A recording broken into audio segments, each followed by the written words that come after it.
I literally would have thrown my gloves off and started punching and fighting him for real. It would have been a real fight at that moment.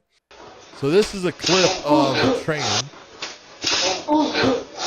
I don't know if any of you saw Sergio Pettis against Horiguchi, but he did Shavkat Rakhmonov is off. I received an elbow that resulted in an open fracture and a few bones that came out fractured. And I have to apologize to everybody that's been, everybody was excited for this fight. I apologize to everybody. My apologize to Shavkat Rakhmonov and his team. I feel bad. I feel very horrible about this unfortunate incident.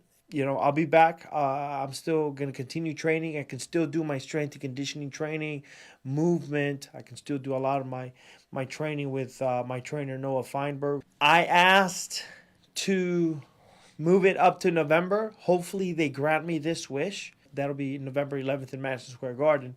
It's hard to be a Kelvin Gastelum fan sometimes. I know we go through ups and downs together, but I promise we're fighting to get back on the horse and get back on that winning streak and continue it. I hope to see him back. I hope to see this fight happen in November. But let me just tell you, I would never fucking spar with that partner again. That move, that technique, no elbow pads. I literally would have thrown my gloves off and started punching and fighting him for real. Pissed. It would have been a real fight at that moment. Look, I get it. You throw the head kick, you miss. You could throw the spinning back fist, but that was an elbow. And maybe he was waiting for the arm to come out. I don't know. But John, that was straight elbow. His arm was fully bent, almost in a right angle, maybe even less than a right angle. He'd have been better off if he had straightened the arm out for a spinning back fist. Absolutely. He would have caught more of maybe would have had a cut over the eye or something. But look, I got to be honest though. This fight is, if I was the UFC, I'd be pushing this fight just to November because look, you're paying a ton just to turn the lights on in MSG. It costs about $500,000 to turn the lights on there just to turn. It's ridiculous. And so you might as well stack that card as much as you can. And up the ticket prices. If you're going to have a fight like this on there, I'd pay a little extra to make sure that he was on there, man. I love this. I love Gastelum. I love the way he fights. And I think him and Shavkat would be a fantastic fight. Why not bump it to that card? He's got some fractures in there. Give your nose some time to heal, my man. But if I don't see that fight happen, or at least happen here, then I wish you nothing but the best and speedy recovery. But, man, I think if I'm the UFC, I'm putting that fight together in November. What's your take? What's your take on a guy doing that, sparring like that? First off, it's stupid. Let's just be honest. When you're sparring someone who's getting ready for a fight, you're not ever throwing anything full power, and you're never putting an elbow on somebody or a knee on somebody towards their head, or you can do it towards the body. But mistakes do happen. I don't think this guy did that on purpose. Absolutely not. And I know that he felt like shit afterwards. Think about it, Josh. How bad do you think he felt? He knew as soon as that happened and Kevin said, "Oh, shit, stop." And he walked away. And as soon as Kevin turned his face towards him, he went, "Oh, shit." Yeah. He didn't want it to happen. But, yeah, I can understand you get mad at him. But that was not – in no way can I believe that guy ever meant to actually land that. Look, he just made the movement. And unfortunately, Kelvin came in at that time, too. We had a guy at our gym named Mowgli. Good striker. Yeah, I remember Mowgli. Yeah, Mowgli. Great striker. Yeah. Phenomenal. He would train with elbow pads on. And one of the probably, I don't know, after like a year sparring with him and stuff, and he would always try to throw elbows. And I was like, hey, man, I'm not doing this. I'm not doing this. I was like 36, 37 by the time him and I were like, I was younger, like 35, 36, somewhere around there. And I was sparring with him. This kid's young, throwing elbows at me, and he was fast. He fucking kicked like a mule. He punched like his jab was hard. He had a good overhand left because he was southpaw. Like he just super good on the feet, but he would throw elbows and we'd be clinching. He'd throw an elbow, and I got it. I understand what you mean by it helps you get ready for the fight. But there will be no fight if this type of stuff happens. And so you've got to be cautious and careful with these type of things.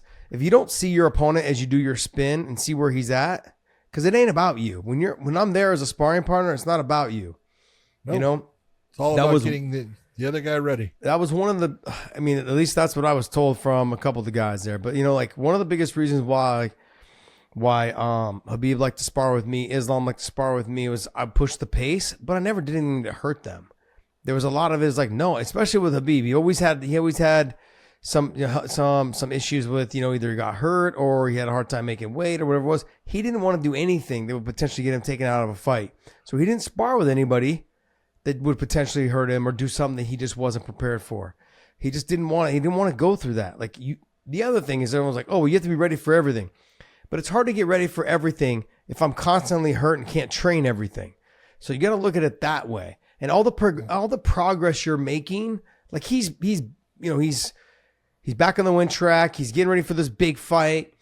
Now all the progress at 170. 170, and all the progress he was making, it now just kind of plateaus or it drops a little bit because now he can't spar. Now it's going to be hard for him to hit mitts because he's got probably gauze stuffed up his nose because he broke his nose. There's a lot of things that you can't do. And those 3 or 4 weeks off, everyone's like, oh, maybe he needs a break. It's good for you. Get a rest. No. A rest is like, okay, look, I only train once a day. Or I skip a day and then I go back and I'm able to train. Not being able to do the active stuff, the grappling, the wrestling, all those things set you back. He can't grapple, he can't wrestle because you get bumped in it, it's going to fracture and you'll be stuck going back to ground zero. So these are setbacks. These are huge setbacks in your evolution and in developing yourself at 170 pounder instead of 185 pounder. So I'd be really frustrated, man. I'd be really frustrated. It would have, but hey, he's a better man than me because I would have thrown the gloves off and we would have started fighting for real, right?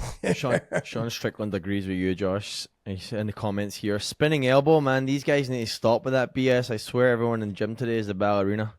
Oh, I love me some Strickland, man. I love me some Strickland. But I mean, look, I understand you've got to use the techniques because fighters have to be prepared for it. But it's in training. My objective is to get to the fight. You know, and like I said, your sparring partner should know it's not about you. It's not about him, you know, or her, whatever. It's about the fighter that's getting there. It's about me. It's about me getting to the fight. It's about Kelvin Gastelum getting to the fight. And so it's frustrating. When I saw it, I sent it right to our news channel there, and I was like, man, we got to talk about this shit. This is horrible. Yeah. But just not smart, but it's the game. Again, I don't think he did it on purpose. He absolutely did not do it on purpose. I mean, as far as I don't think he landed it on purpose. He did the technique on purpose. I don't think he landed it on purpose. No, John, because he didn't see where Kelvin was. Yeah, he just threw it blindly. Kelvin came in. Yeah. But he just threw it blind. That's even worse. I can't have sparring partners like that are doing shit like that. 100% agree.